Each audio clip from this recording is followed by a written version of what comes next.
Tanya apakah aku harus ikut Suci 13? Tiba-tiba Olivia Lewis perencana keuangan jadi Suci 13. Sangat mungkin. Oke, ada banyak cara untuk belajar stand up. Pertama, ikutan komunitas stand up Indo. Kamu tinggal di mana? Aku di Jakarta Barat. Jakarta. Ada komunitas stand up Indo Jakbar.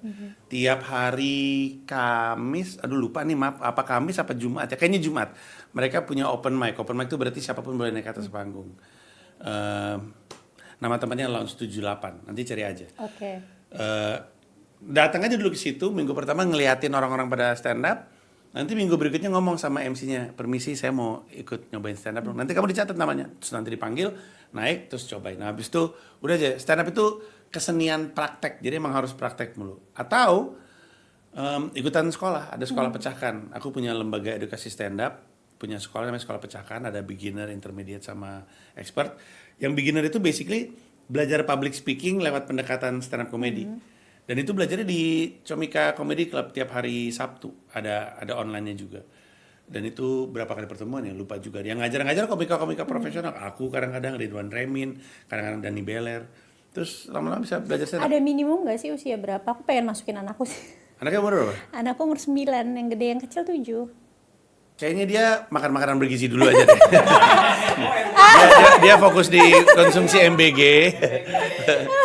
Sebenarnya pertanyaan yang bagus. Aku sendiri nggak tahu sekolah aku tuh ada batas umurnya atau enggak, tapi belum ada sih yang semudah itu. Belum ada. Mungkin kami mesti bikin kelas khusus. Tapi emang kalau jadi komika tuh harus ini ya, harus suka baca dan juga suka nulis ya? Enggak. Suka baca enggak, karena stand up comedy itu datangnya dari pengalaman dan pengamatan. Nah, jadi setiap orang punya itu, setiap orang punya pengalaman hidup. Kamu umurnya berapa, Olive? Aku 36. 36. Anggaplah kamu ingatan kamu tuh di atas 6 tahun. Berarti kamu punya 30 tahun pengalaman hidup, pasti ada yang lucu.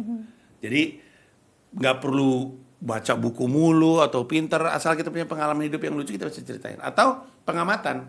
Kita nggak butuh untuk jadi profesor atau jadi orang yang ahli di bidang tertentu. Kita mengamati sesuatu kan punya opini, itu juga bisa dibahas gitu. Jadi semua orang bisa stand up. Oke, Menarik, apalagi di yang aspek keuangan kan masih jarang sekali. Aku mau lanjutin tentang pengamatan. Jujur, beberapa bulan terakhir aku tuh cukup males lihat berita, bukan sosial media, karena menurut aku too much noise gitu loh. Iya betul. Iya kan? Jadi kan ya keburu malas ngamatinnya gitu. Ya. Apakah yang kita amati harus dari seputar apa yang viral lagi di media atau di media massa, atau keseharian aja? Keseharian bisa. Ini misalkan ya kita mengamati 1, 2, 3, 4, 5 orang yang di depan kita. Kita lihat aja lucunya mereka di mana.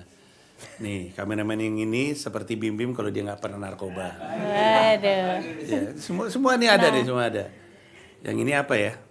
Ini kayak